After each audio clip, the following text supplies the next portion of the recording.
Chers amis, bonjour, c'est Chaim Goel qui vous parle depuis le refuge dans les Alpes et j'avais à cœur de vous relâcher un message. Aujourd'hui, nous sommes, je pense, jeudi, premier jeudi du mois de novembre et nous serons occupés, Tony Mill et moi, pour une conférence au cours de ce week-end, si bien que nous n'aurons pas l'occasion de diffuser ce qui sera enregistré à cette occasion-là avant quelque temps. Alors j'avais à cœur vraiment de partager avec vous, d'une certaine façon, dans la continuité de ce qui a été annoncé la semaine dernière, un message qui me paraît vraiment, vraiment crucial. Frères et sœurs, lorsque nous sommes partis de Jérusalem il y a plusieurs semaines maintenant, eh bien, nous quittions un pays en proie au meurtre dans les rues à coups de poignard, au meurtre à coups de voitures béliers, à toutes sortes d'agressions qui, bien sûr, nous parlent de souffrances qui ne sont même pas à qualifier. Et nous vivions non pas dans la crainte, parce que le Seigneur garde ses enfants, et même s'il devait survenir comme c'est survenu d'ailleurs, n'est-ce pas, quelque chose de difficile, de fâcheux à l'un d'entre nous, ce ne serait évidemment pas sans la permission du Seigneur et de façon à ce que cela glorifie de toute manière son nom. Nous ne vivions donc pas dans la peur, mais nous vivions dans la prudence. Et en même temps, je vous en ai donné le témoignage, je pense, lors du dernier jour que j'ai relâché sur ce site. Et nous avons vécu une expérience d'une joie indicible en voyant nos jeunes gens israéliens préparer des cortèges et les vivre vers des lieux où ont eu lieu, oui, des assassinats. Et donc ces groupes de jeunes, avec drapeau israélien en tête, chantant, n'est-ce pas, des chants victorieux comme Am Israël Chai, n'est-ce pas, Israël vit, etc. Donner face, dans cette atmosphère de terreur, littéralement, l'image de la lumière et d'une espérance et d'une joie absolument magnifique. C'était vraiment l'image de ce proverbe que je répète inlassablement depuis des semaines et des semaines maintenant. Il ne faut pas, ça ne sert à rien de lutter contre les ténèbres, mais ce qu'il faut, c'est allumer une lumière qui chasse les ténèbres. Et c'est exactement dans cette conjonction de choses que nous avons quitté Israël pour arriver en Europe. Et je dois vous dire que notre passage en Europe s'accompagne de choses merveilleuses puisque nous voyons des conversions, et nous voyons dans la foulée des guérisons puissantes et spectaculaires, des miracles, vraiment de très bonnes choses, mais hélas aussi, nous sommes arrivés en Europe, dans une Europe triste, dans une Europe morose, dans une Europe dans laquelle on se demande vraiment où se trouve la lumière allumée. On en arrive à cela, vous allez me dire, mais c'est Jésus, la lumière que l'on peut allumer, que l'on doit allumer, nous, enfants de Dieu, nous, chrétiens ou juifs messianiques. Mais justement, le problème est que cette lumière, n'est-ce pas, est allumée par bien peu de monde, d'après ce que nous voyons. Alors, je reviens sur ce que j'ai dit. Non, quand je dis bien peu de monde, ce n'est pas vrai. J'ai la joie de parcourir à peu près toutes les zones de l'œuvre depuis plusieurs semaines ici en Europe et je rencontre des frères et des sœurs d'une grande fidélité. Je rencontre, n'est-ce pas, un jeune ministère qui se développe à vitesse grand V, tout en cultivant énormément de sagesse, de sensibilité spirituelle. Et je parle bien sûr du jeune ministère de prophètes qui m'accompagne à présent dans cette tournée qui, dans le futur, m'accompagnera aussi. Alors, oui, bien sûr, nous avons de la joie, mais malheureusement, nous avons vécu deux déconvenue absolument magistrale. Je ne vais pas rentrer dans les détails, disons qu'une des déconvenues venait de ce que, n'est-ce pas, en un certain endroit, nous avons découvert non seulement du péché inacceptable, mais le péché est inacceptable, mais pensez un peu à ce que Paul écrit à une certaine église, lorsqu'il dit, n'est-ce pas, j'apprends que, n'est-ce pas, un frère couche avec la mère, avec l'épouse de son père, vraiment sa belle-mère, et n'est-ce pas, qu'une telle chose n'ait pas été dénoncée, réglée en mon absence, c'est un scandale, dit l'apôtre Paul, et bien sûr, il insiste pour que, n'est-ce pas, on mette de l'ordre, n'est-ce pas, dans l'Église. Eh bien, figurez-vous que nous avons vécu un scandale qui n'est pas exactement le même, mais qui est d'ordre du péché, d'immoralité, n'est-ce pas, quelque part dans un de nos groupes. Et alors, la chose grave, c'est que nous avons vu que, en fait, on a voulu quelque part ne pas nous le dire, ne pas nous en avertir, et nous avons compris qu'il y avait un esprit de corruption, des amitiés entre certaines personnes qui ne permettaient pas, n'est-ce pas, qu'on le dise, alors qu'il fallait, n'est-ce pas, pouvoir... Alors cela nous a beaucoup attristés, et cela a provoqué évidemment une prise de position apostolique, et puis d'anciens aussi extrêmement clair, extrêmement simple. Mais néanmoins, voilà, nous avons vu, n'est-ce pas, un laxisme, nous avons observé un laxisme qui nous a désolés ailleurs, nous avons dû constater, n'est-ce pas, que dans le chef de personnes en qui nous avions placé obligatoirement une confiance, eh bien, nous avons dû constater un infantilisme absolument aberrant. Et voilà, je n'en dirai pas plus, un infantilisme, n'est-ce pas, qui s'est transformé ensuite en critique de la part de, n'est-ce pas, de chrétiens infantiles, absolument abominablement infantiles et superficiels, et, n'est-ce pas, avec toutes sortes de conséquences dans un programme qui aurait dû se réaliser, qui n'a donc pas pu se réaliser. Alors, je m'empresse d'ajouter qu'à côté de cela, je ne veux pas que la gloire revienne à l'ennemi, et vous parlez trop de ténèbres, nous vivons des choses fantastiques. Et là où certains révèlent infantilisme, superficialité, voire complaisance hypocrite avec le péché, eh bien nous avons vu Dieu équilibrer, si j'ose dire, les choses en ouvrant des portes, n'est-ce pas, qui sont venues corriger complètement ces défaillances de chrétiens. Alors, ce dont je voudrais vous parler aujourd'hui, c'est pas tellement vous faire ici un rapport, d'ailleurs je ne donne aucun nom, c'est absolument inutile et c'est superflu, n'est-ce pas, c'est absolument pas notre but. Notre but est de, à travers toutes les circonstances, de ramener sans arrêt, n'est-ce pas, ceux qui nous écoutent à comprendre la parole de Dieu et surtout que doit être son application et comment cette application doit pouvoir se vivre honnêtement, courageusement, lucidement, quel que soit le prix à payer et les conséquences. Alors, nous en sommes arrivés à nous rendre compte d'une chose que nous savions intellectuellement, mais qu'aujourd'hui nous percevons, je dirais, de l'intérieur, à savoir que nombre de personnes qui se disent aujourd'hui chrétiens ou juifs messianiques, en fait, ne sont que des adhérents superficiels à une nouvelle religion qu'on appelle la religion évangélique ou juive messianique par exemple, mais ne sont absolument pas passés par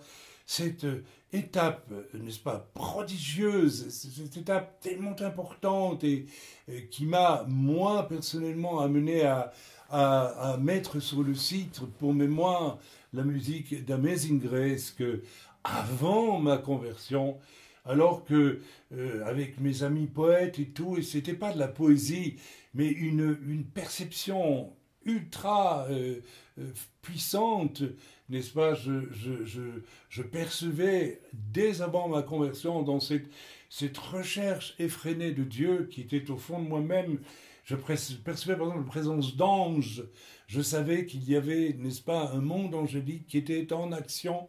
Alors ça vous paraîtra absolument déplacé peut-être si vous êtes un pentecôtiste étroit qui croyait que l'Esprit de Dieu ne peut s'exprimer que lorsque l'on est converti et que l'on, n'est-ce pas, l'on a été baptisé du Saint-Esprit. Eh bien, vous faites fausse route parce que l'Esprit de Dieu parle, n'est-ce pas, comme il veut, par qui il veut. Il a parlé par un âne dans le Tanakh, relisez s'il vous plaît vos classiques, et il peut puissamment parler, n'est-ce pas, à bien d'autres personnes qu'un croyant né de nouveau en Yeshua Mashiach.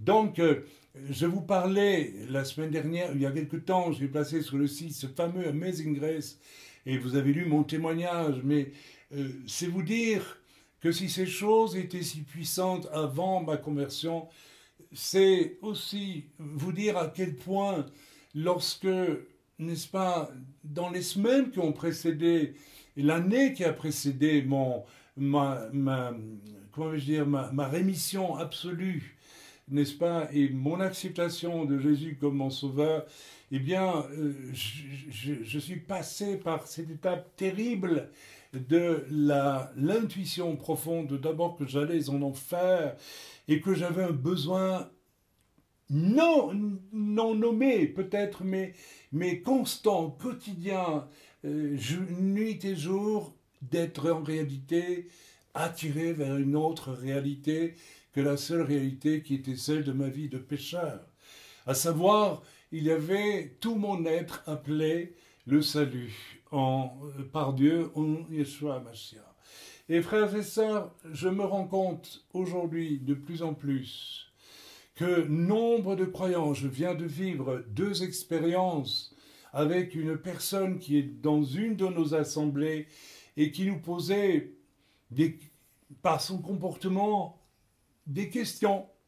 Et puis finalement, à bout de, bon, pas de patience, non, mais de questionnements qui nous semblaient tourner en rond, j'ai été droit au but et j'ai demandé à ces personnes de m'expliquer paisiblement, calmement, comment elle était venue au Seigneur. Et là, j'ai découvert en l'espace de quelques minutes que cette personne était passée d'une religion, le catholicisme, à la religion évangélique, n'est-ce pas, sans du tout passer par une véritable conversion, une véritable nouvelle naissance. Et, n'est-ce pas, quelques jours auparavant, j'ai connu la même expérience avec une personne qui s'est présentée devant moi pour prier, pour que l'on prie pour elle, sur base des fameux 2 piliers de la sanctification. Et j'ai réalisé en parlant avec elle qu'il fallait d'abord l'amener au salut. Et cette personne croyait être sauvée. Alors j'aimerais vous lire, s'il vous plaît, en exergue de ce message, cet immense passage de l'Écriture dans Hébreux au chapitre 2. Il y est question, bien sûr, de Yeshua. Lisons ensemble à partir du verset 9. « Mais celui qui a été abaissé pour un peu de temps au-dessous des anges, Jésus, Yeshua, nous le voyons couronné de gloire et d'honneur à cause de la mort qu'il a soufferte. Ainsi, par la grâce de Dieu, il a souffert la mort pour tous. Il convenait en effet que celui pour qui et par qui sont toutes choses, et qui voulait conduire à la gloire beaucoup de fils, et élever à la perfection par les souffrances le prince de leur salut. Car celui qui sanctifie et ceux qui sont sanctifiés sont tous issus d'un seul. C'est pourquoi il n'a pas honte de les appeler frères. Lorsqu'il dit « J'annoncerai ton nom à mes frères, je te célébrerai au milieu de l'assemblée ». Il y a donc, à travers cette écriture, je vais vous lire aussi le commentaire qui apparaît dans ma Bible, ce que Dieu a accompli à travers l'humiliation de Jésus-Christ. L'humiliation était parfaitement cohérent avec sa justice et sa sainteté souveraine. Sans l'humiliation et les souffrances endurées par Christ, la rédemption aurait été impossible, et sans rédemption, il ne pouvait y avoir de glorification. Frères et sœurs, je vais retenir quelques mots. Ce que Dieu a accompli à travers l'humiliation de Jésus-Christ. Frères et sœurs, nous devons faire un avec le Seigneur. Et si Christ a été humilié, il faut aussi humilier pour, n'est-ce pas, pour que cette humiliation soit parfaitement cohérente avec la justice et la sainteté souveraine de Dieu. J'insiste donc, il fallait que Jésus soit humilié, n'est-ce pas, pour que la justice de Dieu et sa sainteté souveraine soient accomplies en quelque sorte. Le Seigneur ne nous a pas sauvés d'une façon, je dirais, qui n'implique pas une souffrance, une douleur, qui ici revêt la forme de l'humiliation. Il a fallu que quelqu'un soit humilié pour que, n'est-ce pas, nous puissions être sauvés. L'humiliation ici signifie vase réceptacle de la laideur, de tout le mal de l'humanité qui devait reposer sur un seul qui n'a jamais péché. Imaginez l'humiliation, le déni d'honneur absolu que cela représentait pour Jésus. Frères et sœurs, pour qu'une conversion puisse survenir, nous avons besoin, nous aussi, d'abord et avant tout, de cette humiliation pour, n'est-ce pas, avoir rendez-vous un jour avec celui qui, au travers de son humiliation, a pris le chemin qui nous permet d'être sauvés. Nous ne pouvons le rejoindre que dans une humiliation de ce que notre nature mauvaise représente. Frères et sœurs, je ne vais pas vous raconter mon histoire, ce n'est pas nécessaire. Mais en réalité, je dirais que les 4-5 dernières années de ma vie, malgré le succès professionnel, malgré des articles de journaux formidables, n'est-ce pas, même dans Le Monde, en France, que sais-je, enfin bref, je vivais une descente vers le bas, une descente vers l'échec, une descente vers l'humiliation, une descente aussi vers le péché toujours plus dévoilé, affirmé, vécu et humiliant. Bref, je vivais l'humiliation d'un échec. Je ne parle pas des apparences, je parle de ce qu'il y avait à l'intérieur. Et c'est quand j'étais au bout de cette humiliation, d'une certaine façon, que mon orgueil ne pouvait plus être ce ressort, vous savez, comme les ressorts de lit sur lesquels on appuie, qui nous permet de rebondir très haut.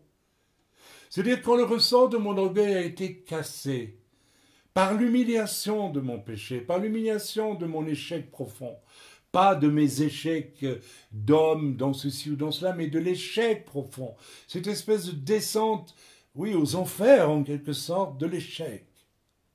Ce n'est que lorsque cette coupe était remplie à ras-bord que le salut m'a été présenté.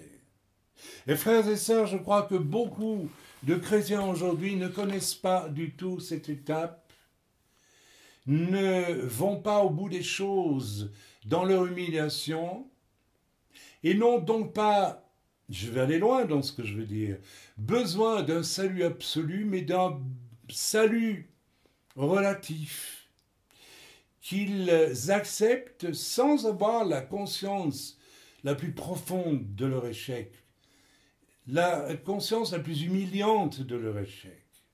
Il est quand même étonnant de voir à quel point, n'est-ce pas, des gens, par exemple, j'ai entendu un jour le témoignage d'un homme alcoolique qui battait sa femme, mais qui la battait depuis des années d'une façon ignoble lorsqu'il rentrait ivre, qui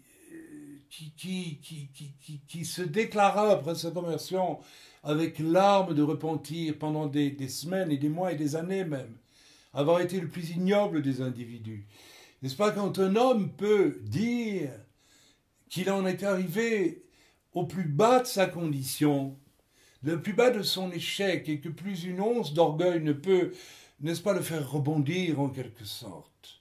Alors, on peut être certain que s'il y a conversion, il y a vraiment rencontre extraordinaire avec celui qui a subi les pires humiliations. Jésus-Christ, Yeshua, a subi les pires humiliations pour aller te chercher là où tu es dans au plus profond de ton humiliation. Et beaucoup d'entre nous ne connaissons pas, ou ne connaissons plus, parce que nous vivons dans une société extrêmement hédoniste. J'en ai parlé la semaine dernière. Et l'Église est devenue hédoniste. L'Église ne véhicule plus ce message d'un Christ, d'un Messie, d'un Jésus, d'un Yeshua, humilié pour nous à la croix, humilié à Gethsémanée, d'une façon inouïe au point d'en suer du sang. Cette humiliation profonde de Yeshua est quelque chose de terrible que nous ne prêchons plus, que nous ne voyons plus. Le mot humiliation, si nous allons plus loin maintenant, il est question de justice et de sainteté souveraine. Dieu, notre Père, a conduit Yeshua au plus profond d'une humiliation extrême, alors qu'il n'en méritait pas une once de cette humiliation, afin que Yeshua joue ce rôle d'envoyer vers notre humiliation, vers notre péché, à son apogée ou dans les aspects les plus profonds du puits du péché dans notre vie, afin de nous y sauver. Je ne dis pas qu'il vous faut pécher à tout prix pour être sauvé, je n'ai pas dit cela. Je voudrais vous parler de cette chose intérieure qui vous ronge. Et beaucoup d'entre vous avez accepté le Seigneur, et ce travail d'acide du mal dans votre vie n'a pas terminé. L'œuvre de désillusion sur vous-même et vos conversions sont sentimentales ou je ne sais quoi. Mais vous vous retrouvez pour beaucoup d'entre vous à être comme des enfants gâtés qui ensuite concevaient la relation avec Dieu comme une espèce de partie de plaisir où vos désirs qui n'ont pas été, dont vous n'êtes pas dégoûtés, l'acide de votre nature pécheresse ne vous a pas fait perdre toute illusion sur vous-même et sur vos désirs, sur vos envies, sur vos caprices même. Le christianisme européen est capricieux, mes amis. Est un monde capricieux, extrêmement dangereux, et on trouve le caprice. Vous avez là des gens qui vous portent au nu un jour et qui vous gémonient le lendemain parce que vous n'avez pas satisfait un caprice finalement. Un simple caprice. Nous avons vécu une formation ici, dans le lieu même où je vous enregistre ce message. Et des gens ont donné un témoignage magnifique sur cette formation, mais à leur goût, il n'y avait pas assez de louanges. À leur goût. Alors, non, on n'était pas satisfait. Alors qu'il ne s'agissait pas de réunion d'église où il fallait louer le Seigneur, il s'agissait de temps d'études et de formation. Alors, on louait le Seigneur un peu, mais on ne passait pas une journée, on n'avait que 10 jours devant nous pour enseigner énormément de choses. Vous avez sur le site tous les CD de cette formation en marchant. Et voilà que pour un caprice non satisfait, eh bien c'est fini, n'est-ce pas? On ne vous reçoit plus. En plus, frères et sœurs, je suis toujours et de plus en plus perplexe devant l'espèce de facilité avec laquelle dans le corps de Christ, enfin ce qu'on appelle le corps de Christ, n'est-ce pas, les règles bibliques en matière d'accusation contre autrui sont absolument méprisées. Et je me suis longtemps imaginé que simplement en les nommant, cela allait suffire pour que, n'est-ce pas, dans le corps de Christ, on les applique. Eh bien non. Par exemple, ne pas recevoir d'accusation contre un ancien sans 2 ou 3 témoins. Si ton frère a péché, va, reprends-lui entre toi et lui, c'est-à-dire tu es plein d'amour et donc tu le fais d'abord comme cela, et s'il ne t'écoute pas, prends quelqu'un d'autre et va le trouver, et ensuite s'il ne t'écoute pas, alors dis-le à l'église, pas à toute l'église nécessairement, mais à ton église. Frères et sœurs, il y a là un principe de précaution qui implique de l'amour, et aussi, je pense, une véritable conversion. Je vais vous dire très franchement et très honnêtement, j'ai assisté à un nombre de choses extrêmement répréhensibles dans ce que l'on nomme l'Église, le corps de Christ en général en 30 ans. J'ai assisté à des choses gravissimes. J'ai dû assister à des rencontres, n'est-ce pas, même, je vais le dire, de serviteurs ou de prétendus serviteurs, des gens que l'on estime être, comme on dit un peu vulgairement, des grandes pointures. J'ai assisté, lors de ces réunions, à des démonstrations d'hypocrisie, de mensonges absolument sidérantes. J'aurais dû normalement dénoncer ces personnes auprès de présidents de leur fédération. J'aurais pu le faire. Et vous savez, mystérieusement et curieusement, au fond de moi-même, je n'avais pas envie de le faire. C'est étrange, n'est-ce pas? Parce qu'il est bien dit que l'amour pardonne tout. Et alors que vous allez me dire, mais vous auriez dû le faire. Non, quelque chose en moi m'a retenu de le faire. Parce que Dieu finit par juger lui-même de tout. Et vous savez, j'ai vu peu de temps après Dieu juger. Et je préfère que Dieu juge plutôt que moi juger. Par contre, je suis sidéré de voir avec quelle facilité n'importe qui, dans ce que l'on appelle le corps de Christ, peut répandre n'importe quel bruit pour que cela soit repris avec une facilité. Il y en a quelque chose d'étrange.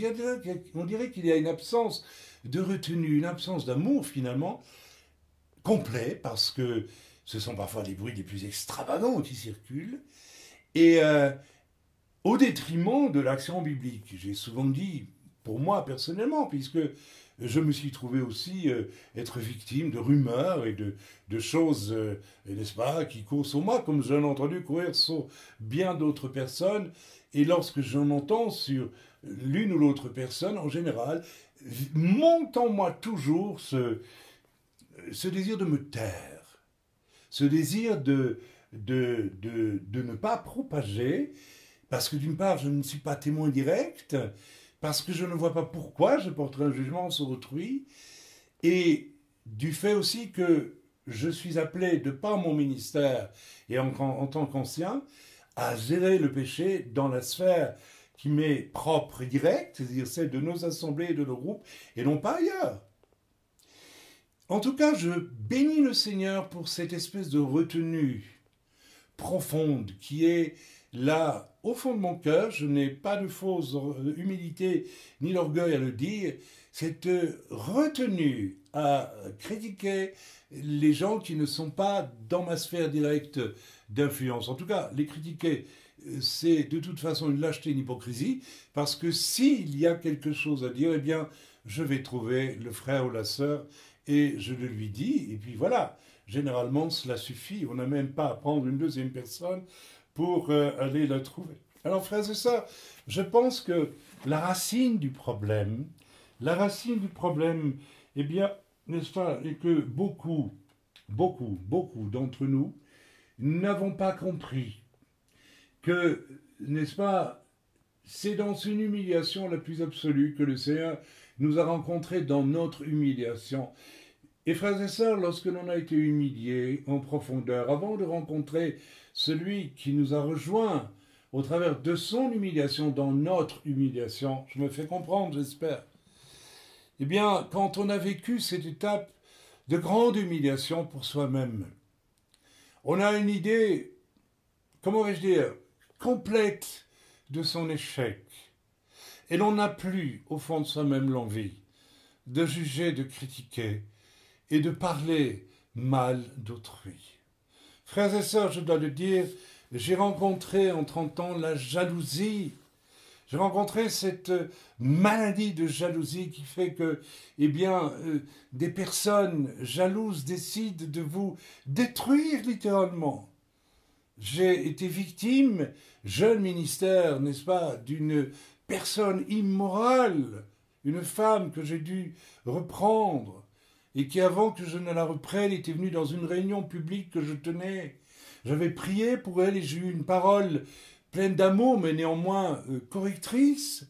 Et cette femme m'a avoué un peu plus tard, ce jour-là, j'ai eu envie de vous gifler. Parce que cette femme était pleine d'orgueil et pleine de concupiscence et de convoitise, parce que cette femme n'avait pas connu son humiliation absolue qui permettait au Christ humilié de la rejoindre et de la sauver. Alors cette femme, lorsque nous l'avons interpellée sur de l'immoralité, a dit, et cela m'a été rapporté par sa propre parenté qui m'a mis en garde, elle a décidé de te tuer, de te détruire.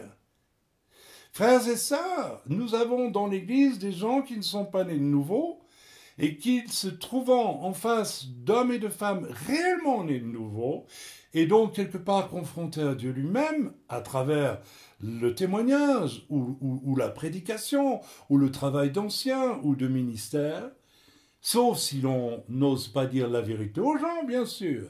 Et beaucoup d'hommes de Dieu ne disent pas la vérité quand ils devraient la dire. Ils n'osent pas la dire. Et je me pose là la question. Est-ce que ces hommes sont aussi nés de nouveau? Comment est-il possible, lorsque l'on a connu, je dirais, cette terrible épopée de sa propre humiliation, qui nous met par terre, et qui fait que le Seigneur peut venir nous chercher lorsque nous sommes absolument par terre, et que nous avons cette rencontre avec un absolu d'amour et de vérité, qui, parce que nous l'acceptons comme sauveur, nous conduit dans un royaume de la gloire de Dieu. Comment pouvons-nous, à partir de là, ne pas être systématiquement, quel qu'en soit le prix, des reflets de cette gloire, de ces lumières qu'on allume dans les ténèbres? Or, je crois que beaucoup ne le font pas. Frères et sœurs, un des moyens de savoir si un homme de Dieu est un homme de Dieu, eh bien, observer son attitude lorsqu'il doit reprendre ou pas reprendre des personnes qui soutiennent financièrement l'œuvre. Personnellement, je n'ai jamais tenu compte un instant de ce que les gens font ou ne font pas au niveau de leur soutien pour leur tenir tel ou tel langage quand c'était nécessaire. Et je vais vous dire que Dieu soit loué, que Dieu soit béni, parce que je ne me confierai jamais, je ne me suis jamais confié dans les hommes dans cette matière, mais je me confie en Dieu. Et là où j'ai toujours, n'est-ce pas, méprisé, n'est-ce pas, toute espèce de diplomatie hypocrite à ce sujet, j'ai toujours vu Dieu intervenir et pourvoir. Que Dieu soit béni, que Dieu soit loué. Frères et sœurs, j'aimerais vraiment vous interpeller. De la même façon qu'en ce moment le Seigneur me met à cœur, mais d'une façon indiciblement forte, complètement surnaturelle, le fait qu'il nous faut absolument maintenant faire peut-être un inventaire de tout ce que nous avons dans notre œuvre et dans l'Église en général, n'est-ce pas, des gens qui participent de nos cultes, de nos réunions, sont-ils sauvés? Eh bien, je pense que nous avons un pourcentage énorme de personnes qui ne sont pas sauvées, de personnes qui n'ont pas atteint le degré zéro de leur humiliation pour que le Seigneur puisse venir les sauver, là où cela était nécessaire, et qui ne sont pas entrés dans l'Église vraiment en naissant de nouveau. Frères et sœurs, pour naître de nouveau, il faut mourir d'abord. Il faut connaître la mort de toutes nos illusions sur nous-mêmes. Alors nous pouvons naître de nouveau par la vertu du sacrifice de Yeshua, par sa résurrection, par le baptême que nous prenons, qui est une identification à sa mort et à sa résurrection, et par le fait du roi HaKodesh, du Saint-Esprit, qui peut venir ensuite alors nous investir avec sa puissance et sa sainteté, la sainteté de Dieu. Alléluia, que Dieu soit loué. Frères et sœurs, c'est mon message et j'aimerais vraiment vous encourager, parce qu'il y a des fausses conversions, il y en a beaucoup, il y a des adhésions à la religion évangélique ou messianique, mais sans conversion en réalité, et il y a aussi de vraies conversions, et nous allons peut-être passer rapidement en revue, n'est-ce pas, les points par lesquels n'est-ce pas, eh bien, il se compare. Tout d'abord, le point 1, c'est, voilà, l'évangile, n'est-ce pas, qui est prêché, un évangile très souvent édulcoré, un évangile qui n'ose pas parler de la croix, qui n'ose pas parler de ce besoin d'une descente dans un désastre absolu, n'est-ce pas, avant de pouvoir, n'est-ce pas, bénéficier peut-être d'un salaire. Je ne dis pas que nous devons tous devenir des alcooliques invétérés, des drogués, que sais-je, je n'ai pas dit ça. Je parle d'un désastre intérieur, d'une espèce de déshabillage de toutes nos illusions qui doit précéder une sincère et véritable conversion. Et frères et sœurs, n'est-ce pas, nous pouvons prêcher toutes sortes de choses.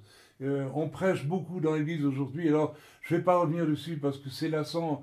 L'évangile de la prospérité, l'évangile du bien-être, l'évangile de la facilité, l'évangile de tous bénis, tous heureux, etc., etc. Je pense que lorsqu'il y a de vraies conversions, la croix avec la vraie compréhension du sérieux de la chose est présente. Amen. Deuxième point, n'est-ce pas, dans les fausses conversions, les faux convertis deviennent des disciples d'assemblées, j'appelle cela des assemblées spectacles. J'ai remarqué de manière assez étonnante dans, n'est-ce pas, un échec de relation que nous avons connu récemment, que si nous prêchons pour notre part un retour aux structures bibliques, et dès lors, le fait que si vous faites partie d'une assemblée, vous êtes établi d'une façon biblique dans une assemblée qui est censée vous nourrir, avec bien sûr le passage de vrais ministères qui viennent, qui sont connus bien sûr, et qui ne sont pas de ces ministères spectacles qui rentrent par une porte, donnent une prédication, ressortent avec une offrande et qu'on ne verra plus peut-être. Je ne sais pas si je me fais comprendre. Là, il y a dans le chef de certaines œuvres qui ne sont pas à fondement apostolique, mais qui sont pyramidales, il y a un vacuum d'onction apostolique, un vacuum de fonctionnement sur base apostolique et des 5 ministères. Il y a donc une espèce d'aspect pyramidal avec souvent un homme qu'on appelle pasteur à la tête et qui n'est très souvent même pas un pasteur biblique en réalité. Et dès lors, cet homme qui, malgré lui-même, quelque part, va devenir le chef de l'Église alors que c'est Christ. Je rappelle le Seigneur qui a connu l'humiliation absolue dans laquelle il nous rejoint, qui doit être le chef de l'Église. Donc, d'une Église qui ne peut être structurée que sur des fondements bibliques et non pas sur des fondements de tradition pyramidale. Alors, ce type d'Église propose, alors que on en a toutes les apparences, une ouverture vers tous les ministères. Et dans l'échec que nous avons connu avec certaines personnes récemment, il y avait, oui, mais nous souhaitons avoir beaucoup de serviteurs de Dieu qui passent et qui nous donnent des témoignages. On a un peu l'impression, n'est-ce pas, de chrétiens qui ouvrent leur télévision et qui veulent zapper au gré de leur désir et cela nous fait penser à cette écriture qui nous dit que dans les temps de la fin, les croyants, notamment, auront, n'est-ce pas, des démangeaisons, désirant, n'est-ce pas, avoir des enseignants qui viennent combler non pas des besoins tels que Dieu les conçoit, mais des besoins qui sont l'émanation de désirs, selon leurs désirs. Ils se choisiront des docteurs selon leurs désirs. Et là, nous sommes absolument dans une vision des choses qui n'a strictement rien à voir avec ce que cela doit être bibliquement, parce qu'en effet, un vrai croyant qui a vraiment vécu une nouvelle naissance, il est en recherche intérieure absolument irrépréhensible, n'est-ce pas, par le Saint-Esprit, par le roi HaKodesh, du modèle biblique pour l'Église. J'espère que vous me comprenez. Et il n'y a pas ce désir de zapper sur 36 ministères qui vont venir donner une espèce de, comment vais-je dire, de vitrine en mouvement permanent de toutes sortes de choses qui ne font que nous distraire. Mais n'ont rien à voir avec ce besoin profond, cette recherche intérieure et même silencieuse quelque part, cette espèce de foreuse profonde que pousse le Saint-Esprit au fond de nos cœurs, dans le silence de nos cœurs, pour nous faire rechercher le modèle biblique pour l'Église et aussi le modèle biblique pour notre appel, pour notre insertion dans l'Église. Donc d'un côté, chrétien faux converti, spectateur éternel, et toujours insatisfait d'ailleurs, quelque part, et de l'autre côté, enfant de Dieu authentique, habité, n'est-ce pas, de cette foreuse silencieuse qui pousse dans le cœur et qui, par l'effet du roi HaKodesh, nous conduisit toujours plus, non pas vers un désir d'entendre ceci, d'entendre cela, d'expérimenter ceci, d'expérimenter cela, et qui, n'est-ce pas, me met aux aguets de tout ce qui passe, et puis j'y cours, mais au contraire, me met en recherche de ce qu'est l'Église, profondément, parce que l'Église, mes amis, elle a été créée, elle naît quelque part de cette obligation qu'il a fallu, n'est-ce pas, à savoir que Yeshua connaisse cette humiliation pour nous rejoindre dans la nôtre, c'est de notre échec. L'Église sans cela n'existe pas, l'Église n'est pas possible. J'espère que je me fais comprendre. Troisième point, le chrétien ne s'assume pas seul face à Dieu, mais a besoin d'être nourri sans cesse de toutes sortes de choses. Ça rejoint le point que je viens de donner. Dans ce cas-là, bien entendu, nous avons affaire à quoi? Nous avons affaire à des faux chrétiens extrêmement peu stables, des chrétiens capricieux, de genre de personnes qui va admirer, n'est-ce pas, ce que vous allez apporter de profond et de magnifique, de nutritif, mais qui, dès qu'ils vont être confrontés à une simple remise en question, ou bien à une non-satisfaction de leurs désirs humains, charnels, qu'ils croient spirituels, eh bien, vont se retourner contre vous et vont même vous vouer aux gémonies, n'est-ce pas? Il s'agit de chrétiens futiles.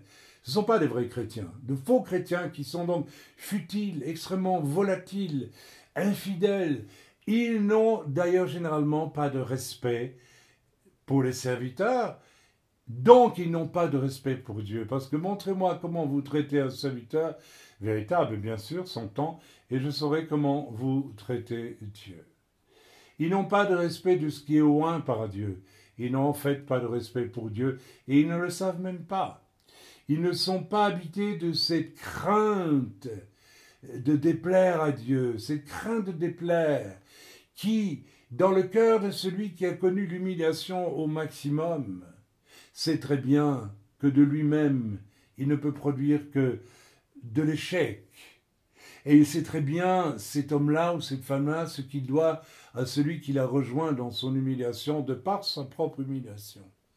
Il y a donc là une permanente crainte de Dieu qui s'installe, crainte de s'égarer, crainte de perdre ce sentier étroit qui naît là dans la rencontre de mon humiliation et de celle que Christ a acceptée pour m'y rejoindre. J'espère que je me fais comprendre. Il y a là le début, le départ de ce fameux chemin étroit.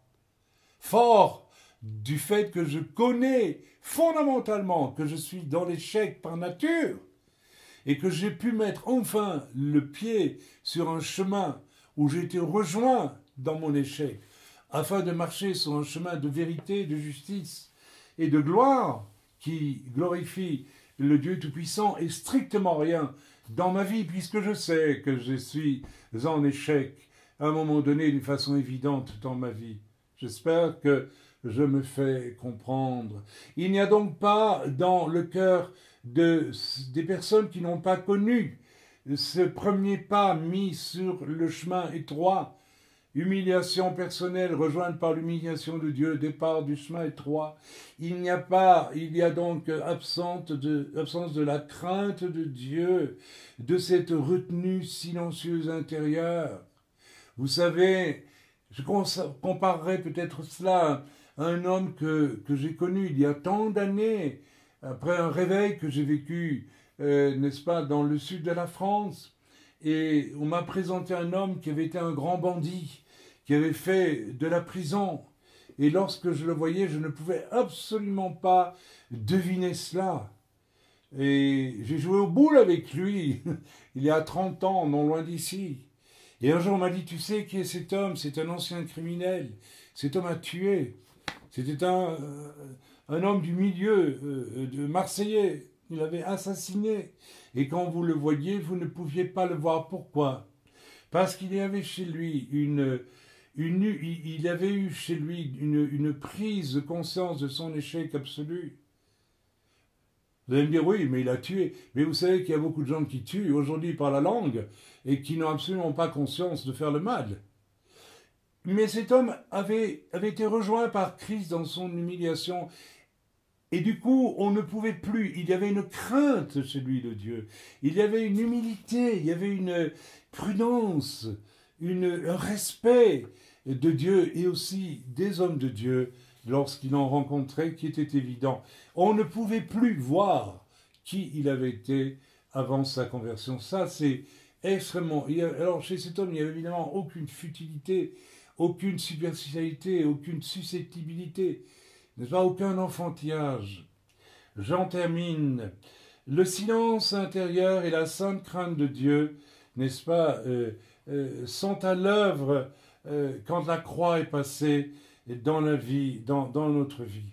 Voilà, et que nous pouvons dire tous les jours à Dieu, non pas ce que je veux, mais ce que tu veux, parce que ce que je veux, je sais ce que ça a produit dans ma vie, ça a produit l'échec et l'humiliation, et je sais que ça ne peut absolument plus entrer en ligne de compte, c'est inutile, c'est vain, ça me conduit à l'échec, frères et sœurs. J'ai 67 ans, et encore aujourd'hui, lorsque quelques secondes je fais passer mes désirs avant ceux de Dieu dans ma vie, je sais tout de suite que je vais aller dans l'échec et je m'arrête illico de le faire. Je parle ici du temps que j'utilise. Et je sais d'une manière tellement évidente qu'il suffit que je m'arrête et que je prie ou que je lise ma Bible pour savoir que je suis dans le juste et le vrai. Et si je ne le fais pas, eh bien je serai dans le faux et dans le juste. Donc, frères et sœurs, c'est tellement évident. Alors, il y a donc, pour conclure, chez ces chrétiens qui ne sont pas des chrétiens, n'est-ce pas, fatalement une légèreté, une continuation de la propre justice qui n'a pas été humiliée et qui les conduit à toutes sortes de dérives, la critique, les conflits face à cette Église qui ne se veut pas hédoniste, recherche de ce qui est agréable, de ce qui est facile, de l'Église télévision, je zappe, je veux entendre et sans arrêt entendre, mais jamais être dans cette construction intérieure, même silencieuse et pérenne que l'Esprit de Dieu fait en moi lorsque j'ai vraiment rencontré le Seigneur. Et bien sûr, lorsqu'il y a rencontre avec cette Église qui, elle, est à la recherche de ce qui plaît à Dieu et qui va déplaire aux hommes par la force des choses, il peut y avoir conflit. Et de là naissent, mes amis, je vous le dis, tout ce marasme, ce marécage absolument infect, n'est-ce pas, que l'on voit de plus en plus s'élargir parmi les croyants aujourd'hui en Europe, de la calomnie, du mensonge, des ragots et des ondits, des alliances, n'est-ce pas, même d'hommes de Dieu qui se lient contre quelqu'un qu'ils n'ont jamais connu et qui proclame des jugements absolument abominables, n'est-ce pas, oui, cet homme-là est infréquentable, il faut le fuir comme la peste, alors qu'on ne l'a jamais rencontré. On ne peut pas dire de quelqu'un qui n'est pas fréquentable quand on n'a pas au moins fréquenté ne serait-ce qu'une heure. N'est-ce pas? Eh bien oui, on entend cela, et on entend tant d'autres choses. Frères et sœurs, je voudrais revenir là-dessus. Frères et sœurs, si vraiment nous sommes habités de cette foreuse silencieuse de Dieu qui veut nous faire comprendre ce qu'est l'Église, avec tout ce que cela signifie de rigueur dans notre approche d'autrui, et aussi d'amour aussi dans notre approche d'autrui. Et si nous avons à l'intérieur de nous cette foreuse qui s'appelle la crainte de Dieu et qui travaille dans nos vies tout au fond et qui nous permet aussi de trouver, alors que Dieu soit lui notre place, afin d'aller de gloire en gloire, comme le dit l'Écriture, dans l'Église du Seigneur, eh bien, nous devons être habités de cette espèce de besoin de réserve quand il s'agit, n'est-ce pas, de nommer un tel que nous connaissons pour certains pas du tout, et de colporter des jugements sur autrui. Vous savez, dénoncer le mal est une chose, mais donner des noms et attaquer autrui est une catastrophe. Et j'en ai déjà parlé, lorsque c'est flagrant, bien sûr, eh bien on ne peut que le constater. Lorsque sur une vidéo, nous voyons même des ministères connus aujourd'hui faire allusion à la 4e dimension, à des expériences qui sont évidemment occultes et qui sont revendiquées comme étant du Saint-Esprit, eh bien il n'y a pas besoin de colporter le moindre discours, n'est-ce pas, le fait est là. Mais lorsqu'on ne connaît pas et que l'on colporte, mes frères et sœurs, il y a là quelque chose de dramatique pour celui qui agit de la sorte, et il y a certitude de jugement de Dieu qui vont tomber, frères et sœurs. On m'a rapporté un jour, il y a plusieurs années, qu'un serviteur de Dieu qui ne supportait pas que je ne travaille pas finalement pour lui, prétendant que, voilà, etc., n'est-ce pas, aurait déclaré en public qu'on parlait de moi, je vais le casser. Je vais le casser. Je ne le supporte plus, il m'énerve. Alors, je ne faisais rien du tout, mais simplement, j'avais le malheur d'exister, n'est-ce pas, en cherchant la pensée de Dieu, le dire de Dieu. Vous savez, quand vous côtoyez certains leaders, eh bien, c'est pour eux qu'ils vous demandent de travailler, non pas pour le Seigneur côte à côte. Il y a une immense différence. Eh bien, cet homme est mort un an après. Alors, voyez-vous, je voudrais ici vous mettre en garde aussi, si... n'est-ce pas, cette crainte de Dieu ne vous habite pas, eh bien, et que de ce fait, vous détruisez autrui, parce que vous n'avez pas trouvé chez autrui de quoi satisfaire vos caprices, ou vos envies, ou vos humeurs, ou que sais-je d'autre, eh bien, prenez garde, parce que le jugement de Dieu va venir un jour ou l'autre sur vos paroles. Voilà, donc,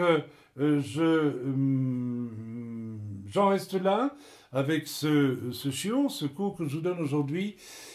Et je voudrais exhorter chacun d'entre nous, comme je l'ai fait ces tout derniers jours avec 2 personnes, et dans la foulée, n'est-ce pas, de ce qui s'est passé, puisque ces 2 personnes ont réalisé qu'elles n'étaient pas sauvées, et que là, elles le sont devenues.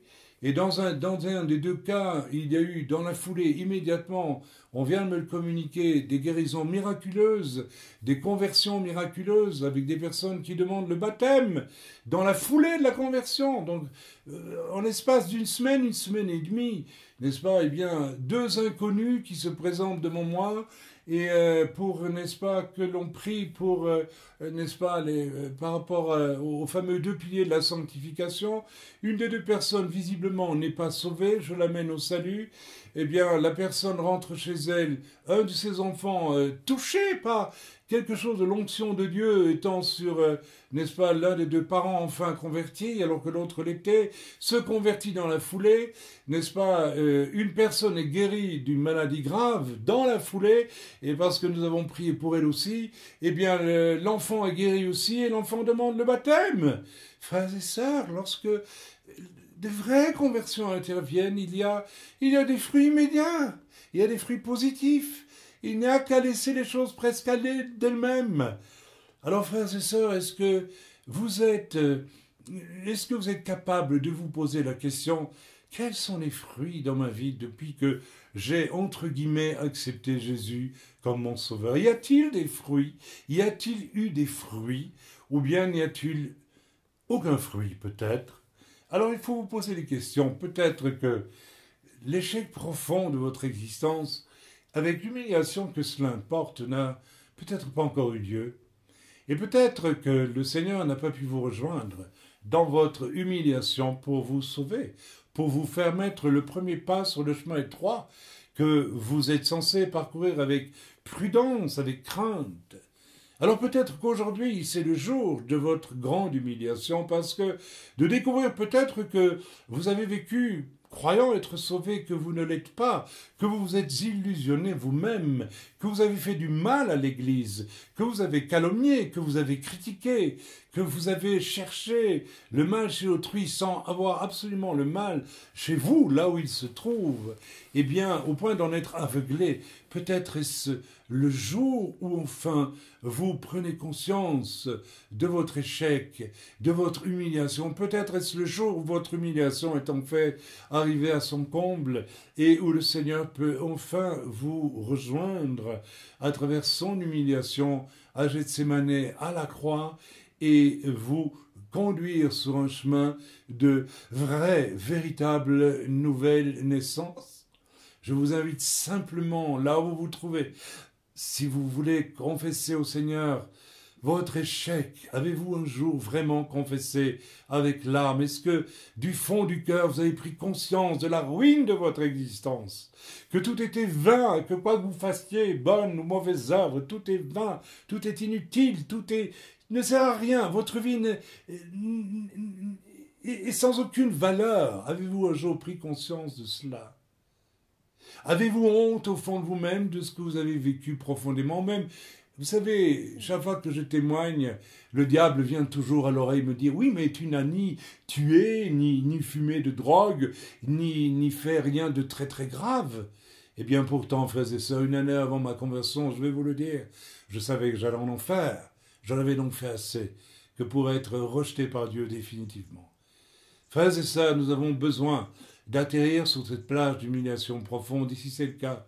Peut-être c'est le cas aujourd'hui. Peut-être, alors ne résiste pas à Dieu. Si tu sens Dieu qui pousse sur ton cœur et qui est en train de pousser sur cette paroi mince, n'est-ce pas, comme il y a dans certains HLM en France, c'est là les parois sur lesquelles on frappe et puis on entend 3 appartements plus moins que l'on a frappé. La cloison entre toi et Dieu est peut-être mince, mais elle est là.